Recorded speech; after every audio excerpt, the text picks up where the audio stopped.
I'm the person that they tone down. Okay, I love it. I love it. I have sent Tyler some stuff to make him be like, what? No. Courtney Glaude. How you doing, sir? I'm good. How Got are that you? C right in that G. You did. Okay, cool. Got to make sure Glaude. You know, he's Louisiana boy. Tyler Perry Studios is like the boot camp for creators. He gives you the ground and it's the sandbox. Right. But you just got to play with the tools that he got, and you got to learn what to use in those natures. She says Tyler's the king of one take. Yes. Yes. She'll say, Tyler, I got it. Let's go. Yeah. Are you the king of one take? No, I haven't learned that trick yet. I think that's a conversation between me and God, honestly. So I never really had the naysayers because I was already doing it by the time you saw it. I don't have to have that conversation to ask your opinion about something you've never done. My guest is the writer, director, and producer for the 4th season of Tyler Perry's Zatima, premiering on BET+. He's an award-winning filmmaker, writer, and director from my hometown, Houston, Texas, renowned for his emotionally gripping narratives that tackle complex social issues. Please welcome to Money Making Conversations Masterclass, Courtney Glaude. How you doing, sir? I'm good. How Got are that you? C right in that G. You did. Okay, cool. Got to make sure Glaude. You know, he's Louisiana boy. Tell me, Louisiana background. You're in Houston, Texas. Tell me a little bit about yourself before we get started, Glaude. Yeah, so I was born in Houston, but my grandmother's from Louisiana. They moved. What part of down there. Louisiana? Lafayette. Okay. Yeah. So I-10. Yeah, absolutely. So my family was raised and born in Lafayette. My grandmother moved to Houston, so my mom and everybody was born in Houston. And I've been raised in Houston, 5th Ward, same city. I was born in 5th Ward. Absolutely. So no. It's been a journey, and just the cultures, coming together created this. Okay. Yeah. Which is really great, and congratulations on for being a director, writer, producer for the 4th season of Zatima, which is on BET+. Yes. Now, this is what I always heard. Tyler Perry writes all his content. He directs all his content. He doesn't let anybody do anything. And then I heard about you. Is this a rumor, or he's allowed other creative sources to come in and produce and extend his projects? Tell me about that. Yeah, he's absolutely opening up. He was building a foundation, and I don't think Tyler was doing it because he wanted to. I think he was doing it because he had to at that particular time. Right. And then once you get used to doing something, you're going to keep doing it as long as you can. And now his brand and his reach is so big, now he's opening it up for other creators like myself to come in and take that torch and move it forward. Right now, I have, he's lent over Zatima, his show Sisters, and also the show Ruthless. So we over there running on top of coming and supporting the projects that I'm doing over there. Okay, let's go to Zatima. So when I look at Zatima, tell my audience, what is the show and what excites you about the show? So the show is about a character named Zach and his girlfriend named Zatima. No, Fatima. It's Fatima. It's Zach, for lack of a better word, is... And my boss is still crazy. Yeah, he live it. Yeah, he'll live it out of that. Yeah, right. He'll live it out of that. But it's always want sex. Yeah. He's a little crash out, but he loves his girl. So it's about Fatima and Zach, and they just collabed the name with Zatima for the show's sake. But it's about their relationship and their hardships that come out and the things that they deal with within their relationship. And it's so relatable because it actually tackles real problems that go on within a relationship. But it shows how strong a relationship can be and go that third line of what love looks like now, day and age. And I think it's relatable to a lot of people. Talk about your background. Yeah. That Tyler Perry has given you the tools to the car to be the writer, director, producer of the 4th season. So when Tyler brought me in, he'll throw you in the fire like, hey, you like Zatima? Cool, get in there. It's your show, go ahead. But he also gives you the tools that equip. He teaches you about how does he shoot at his speed. Tyler's the type of creator that shoots for the edit. So he actually told me, hey, here are all the tools that you need. Now I'm gonna put you in a position, and he walks you through that process. Like it wasn't just like, oh, day one, it's time to go. It's like Tyler Perry Studios is like the boot camp for creators. He gives you the ground and it's the sandbox, but you just got to play with the tools that he got, and you got to learn what to use in those natures. Okay, let me ask you this, Courtney. So Tyler Perry got one of my clients is Sherry Shepherd. Okay. Talk show host Sherry Shepherd. Yeah. And she says Tyler's the king of one take. Yes. Yes. She'll say, Tyler, I got it. Let's go. Yeah. Are you the king of one take? No. I haven't learned that trick yet.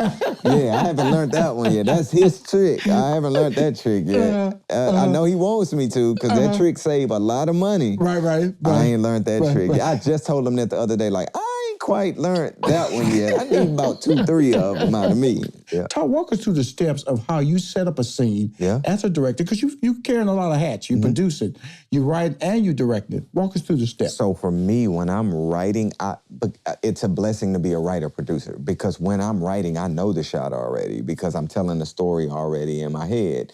It's just really, the other part is figuring out if the room that you're actually going to end up in has the things that you need in that room to get whatever shot. Because just because you thought you was going to blow a car up don't mean you're going to get the budget to blow no car up. So then you got to get creative to figure out what's generally next. The figuring out the shot is really realistically like the easiest part of it. But when you don't have the ability or you don't have the things in that room that you need, that's when the creativity comes in to start creating a moment with the things that you have on your palette at that point. Right. I'm talking to Courtney Glaude. Yes.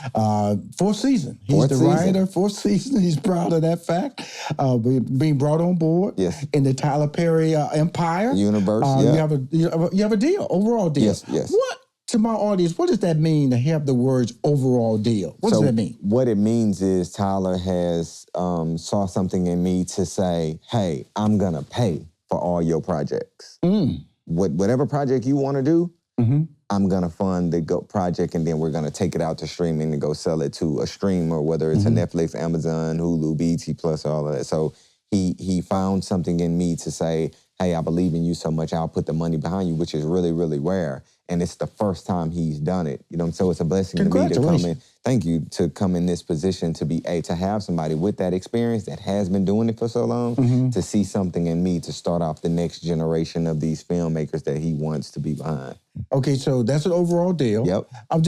You don't have to answer. Now, can you do other projects outside of the overall deal when you have that overall deal? No, not unless you talk to the studio about it. It's a lot of money going to the overall deal. That man just said he made millionaires in the last year. Right. I would like to contest that I might be one of them. I'm not denying or agreeing. It's one of those things. It's a commitment. If he's going to commit to putting up the money, just commit to the overall deal for a certain amount of time. This is a dream, and it's a dream that very few people achieve, because we're talking about the overall deal with the most powerful Black producer and creator of content in Hollywood. Yeah. So let's talk about that journey in the early years when you wanted to have this dream and other people looked at you kind of like, really? So the thing that I've always had is I've had an amazing relationship with God, and I've always said just because God told it to me, he might not tell it to everybody else. So I've always stood on, I'm going to do what God wants me to do. If God gave me this vision, I'm going to make sure I do my best at achieving that vision. And I've also had this thought process to where if you believe it, I'm not dreaming big enough. So if I tell you something and you can believe that it can happen immediately, I need to increase what I'm dreaming for, because it should be unbelievable. In Houston, there aren't opportunities for us, so you have to go out and make it. My goal is always be grateful to where I am. If I'm always grateful to where I am, God will always provide the next step. I've always lived in this moment. So when I say yes, I've had the thoughts of working with Tyler a long time ago. But if I don't, then I'm grateful for the position and the stories that God is allowing me to tell right now. This is where he wants me. So now I'm not looking at that over there. I'm looking at that next step. And honestly, me looking at that next step helped me get there faster, because I'm able to choose whatever that next step is faster versus looking over there and then I trip on something right here because I'm not looking at what's in front of me. Please don't go anywhere. We'll be right back with more Money Making Conversations Masterclass. Welcome back to Money Making Conversations Masterclass with me, Rushion McDonald. Give us your educational background, and then how did you intern? The mentorship that got you to this step? Because a lot of people want to be sitting in this interview right now. Mm-hmm. But you sitting in this interview. Mm-hmm. Talk to us. That is, one, I don't really have conversation with people about where I'm going. That's a conversation between me and God, honestly. So I never really had the naysayers because I was already doing it by the time you saw it. I don't have to have that conversation to ask your opinion about something you've never done. Mm-hmm. So for me, I didn't go to college for this. After I graduated high school, I didn't know storytelling and all of that was really a job. I knew about filmmaking, but not that. So coming up in Houston, I would always write stories, figured out how to write scripts, and then honestly, it went from that point on to where every time I found out what I needed next, I went to, there was this guy named Boomtown. He used to do music videos in Houston. I sat and watched him direct for a little while. I'm like, oh, that's what a director does? Right. Oh, y'all just telling them what to feel? Oh, yeah, let me learn how to do that for my scripts. Then you learn how to do that. Then you figure out, oh, no, you need a producer. Oh, okay. So the producer is the person that just put everything together. Let me go network and talk to everybody and find the means to get what I need. So everything that I've done, I've never did internships or anything. It was really Googling, reading books, and figuring out how to get it. And there's one thing I always say, you're from Houston, you have a hustle mentality. The hustle is what got me far because I was the person that would never let somebody tell me no. I was just like, oh, it's just not for you. So let me go figure out how to do it myself. And then you eventually just keep taking those steps up. So now people know that you do this. Now the phone calls start for you to do that. Yes. At least in Houston. Yes. And then when you go from Houston, then it grows and now you're known in Texas. Right. And then all of the things just come, it's a ripple effect after that point. That's the beauty of success. For sure. And the reality of the pressure of keeping it up. A lot of people, because you're an entrepreneur. Let's say it like as it is. That means that when I say the word entrepreneur, that means that he's not tied to a consistent 40-hour week check. And he has an overall deal here now, but he has to work that overall deal to make sure he's delivering content to keep that overall deal. Because that can be taken away. For sure. And so that means he's an entrepreneur. And so because he's an entrepreneur, that means that that's a certain mindset you have to wake up every day. Courtney, what is that mindset you wake up every day knowing you have an opportunity to direct the 4th season of Zatima, which is going to be airing on BET+. What drives you? I have a daughter. So I can be okay, she won't. And even I have to do as much as I possibly can because maybe she doesn't know how to run a film business. So I have to create a legacy so big that it runs by itself. She can just live life comfortably. And I don't know what that mark is. And honestly, I love it. Like being in I love it. So I don't feel like I work. I'm writing like stories. Like I'm creating whatever I want out my head, putting it on paper. So it doesn't feel like work. So every day I'm excited to get up to go and then I know God has a purpose for me in it. Yeah, it ain't rocket science for me. Now, in your introduction, I read an award-winning filmmaker, writer, and director from our hometown, Houston, Texas, renowned for your emotionally gripping narratives that tackle complex social issues. Yeah, break that down to me and my listeners. Okay, so we just did a short film that will now be turned into a feature film at the top of the year called Old Gray Mare. Old Gray Mare is a short 30-minute film that we just went on a film festival run. We went to Martha's Vineyard and ABFF, the Atlanta Film Festival, and that topic is about dementia. So the bottom line of it is about dementia, but in my style of shooting, and I shoot in the style of like thrillers. So it feels like you're watching a horror movie or like a thriller, but you're not.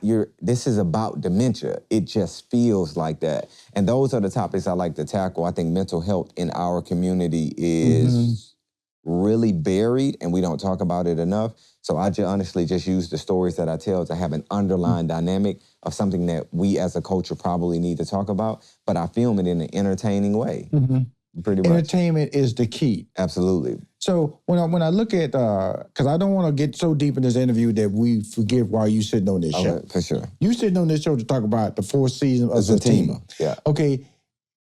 Again, this was a production that was started by Tyler Perry. For sure. Tell us about Zatima. Zatima. And what you bring it to the table. Yeah. And we know it's already on there. It's premiered. Yes. BET Plus. Talk to us. So what I'm bringing to Tyler already created the blueprint. The blueprint was there. Yeah. He already came to it. That's his show. It's his show. He created this.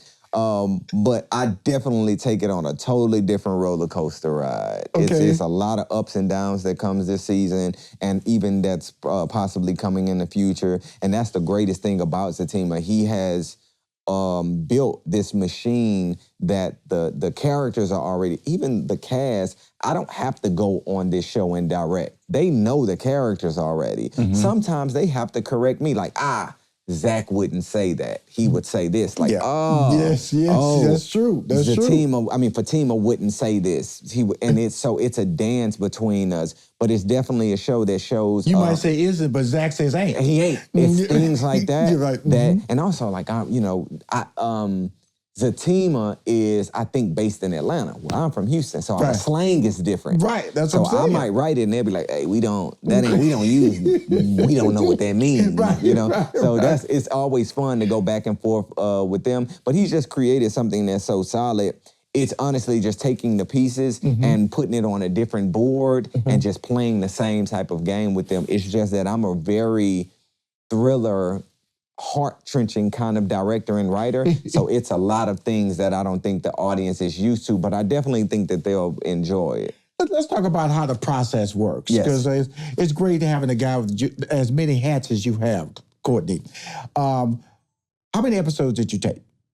Did I write? No, for this particular 20. It's 20. Yep. How does that work? Do you do an outline of all of them? Do you do a storyboard? Walk us through the steps. You have 20 episodes. Yep. Do you present that to Tyler Perry? How does that work? With this, Tyler trusted me. So he was like, he called me and literally was like, you like Zatima? I was like, yeah, I like it. He was like, all right, it's yours, go ahead. So like right now. Okay. Yeah. What did you say to yourself when he said, what? Because I love it. Now, when that's a big moment. Yeah, and you kind of like when I got it, but you didn't really get it. No, I didn't want to do it at first. I was like, I had never done TV. Right. So I'm like, hello? Like this Courtney, you called. Maybe he called the wrong, maybe he dialed the wrong number. And I'm like, hello? So then I was like, all right, cool. So then my first thing was, I went back and watched the episodes to see how it's formatted and see how it's done. Then I definitely do an outline that goes to the producers because there's a team of people that know this story even still better than I do because they've been there from the beginning. So they know what Tyler's intent. Tyler ain't finna sit on the phone with me for 2 hours talking. He's not finna do that. Yeah, I'm gonna get 5 minutes after that. This and first take Tyler. That's one take Tyler. That's the movement. I'm gonna get 5 minutes. So I talk back and forth with the production team, and I also get approval from some things. Like some things I think I'm taking it too far, I'll be like, what you think about this? And then he'll let me know his thoughts on all of that. But then, yeah, absolutely, you come up with a skeleton of what the season is gonna be, and then you gotta keep in mind, what is each character going to do? It is a 20-episode season, so you need to have something big around episode 10 because that carries everybody to 20. And it's just you create these pivotal points for each character. Now, every episode, the same character doesn't have to have this cliffhanger. Right. But you have so many characters that he's built, you can kind of sprinkle who's dealing with what within those. And then honestly, you start, writing it one by one. Well, I'm going to tell you, I'm a fan of Tyler Perry. Nothing can get more crazy than the Oval. The Oval is like, woo, Lord, and throw your hands up. You want to bet that? You got me. You sure? You sure? Emotionally gripping. Courtney. Hey, I don't know if you want to put no money. Lunch for the team. Yeah, you want to bet that? No. I love it. I love it. We'll see. He has taken.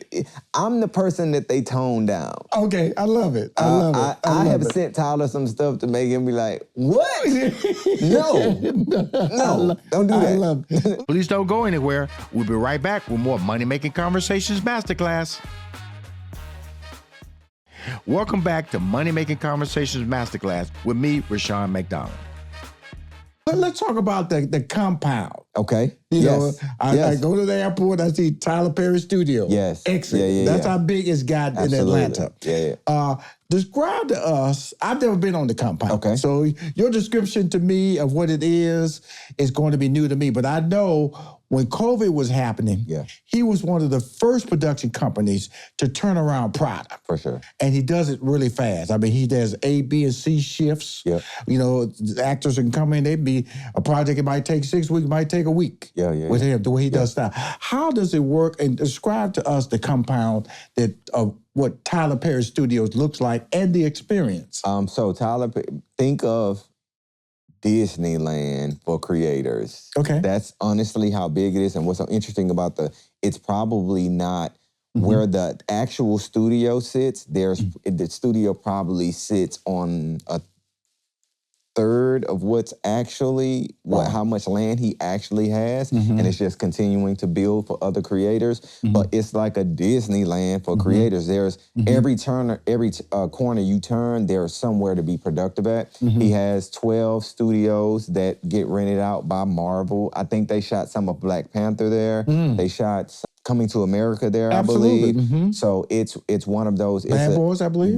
I think they were shooting I remember Bad I took Boys there. pictures with Will Smith over there. Yeah, but I wasn't, was that Bad Boys that was over there? Yes, I think it was around the same time Coming to America was filming. But they come and rent out the studio. So then you have that portion, and then you have his legacy portion, which is Maximeville, which is where the Medea house is, and the Zatimas and the thing. So it's like a fairyland for filmmakers, to where every corner there is something else that you could be shooting. There's this really cool spot that he has. It's a mansion, but it's so each side of the house, on the lot, there's a mansion with 4 different entrances. So every side of the mansion looks like a totally different place. Okay. So there's no back door. It's another entrance, another entrance. That's so efficient because I can shoot in 4 different locations in the matter of one house. You know what I'm saying? So that's how he thinks, and that's basically the compound. It's where you can be really, really, it's a place to be efficient. You know what I mean? So it's incredible. Yeah. Now, I'm not going to undersell it, because to my understanding, there are sleeping quarters there. Yep. To my understanding, catering. Yep. It's fully 24-hour foods available there. Yep. Talk about that experience. Yeah, it's there for the creators. He has everything that you need, and honestly, he makes sure that you're taking it up. And then the historic district, he's taking care of the historic district. I don't think that he can change the historic district. I'm not sure how that is. But yeah, it's because definitely... I've heard word that he is trying to build, kind of like if you've ever been to Tourist Park in Atlanta, restaurants and all of that. Like you said, use the word Disney as an example. Yes. Like, because I've been fortunate, I worked on Paramount, Warner Brothers lots, and you walk driving these lots and you see homes, you'll see streets. All of that, yeah. You'll see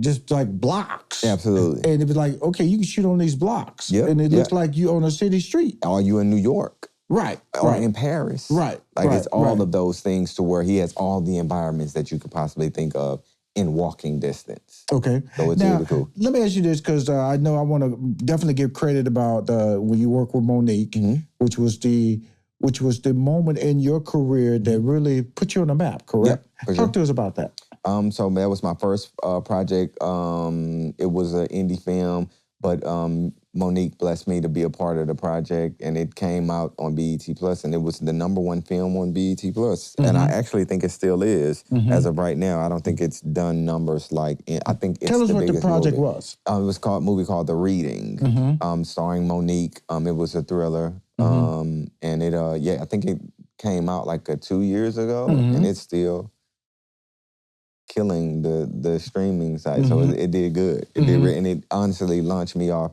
to be introduced to Tyler and that nature, because it was on this streaming platform. And we've been rocking ever since. That's when I look at you as a young talent, and I look at the creative, and you got a little energy about you. You got energy. I believe you float in the room. your goals and what's your future? What are you trying to do in this business, Courtney? I honestly want to tell the stories that make people talk after. Like I want to get to those. When I first saw Boys in the Hood, I think me and my mom talked about that like all the way home. Mm-hmm. I like those stories. I think movies. And Morris Chestnut still don't look like. She look like he can run down that alley. Like Ricky, that chocolate man.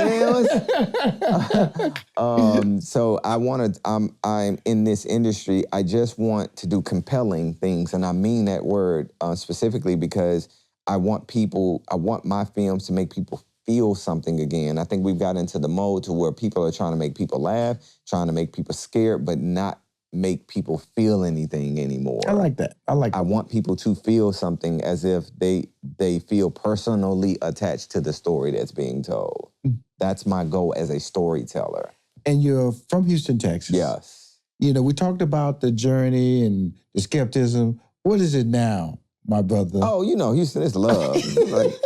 Like we been here. No, you ain't.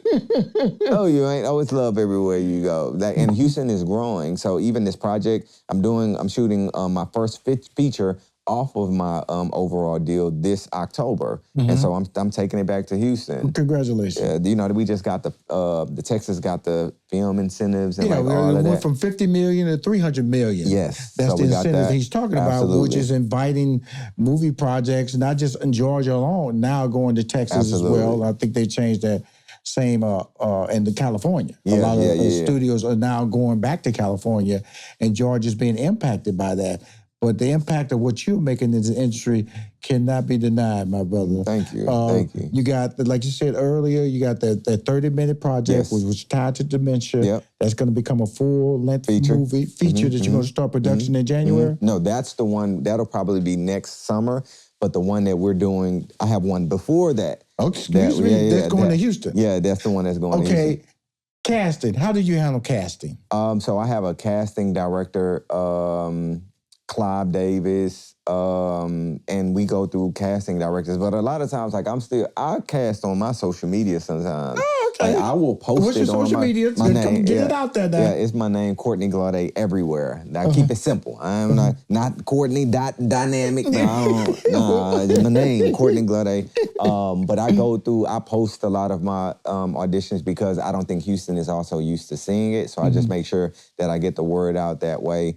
But even through the studio, we cast through like the normal sites. Let's put another title, casting director. On that, Courtney, picking my own people. Courtney Glaude, my man. 4th season of Zatima is airing right now. 20 episodes. You put your stamp on it. Overall deal. Yes, sir. Tyler Perry Steels. Thank you for coming on Money Making Conversations Masterclass. Thank you. Thank you. Thank you for having me.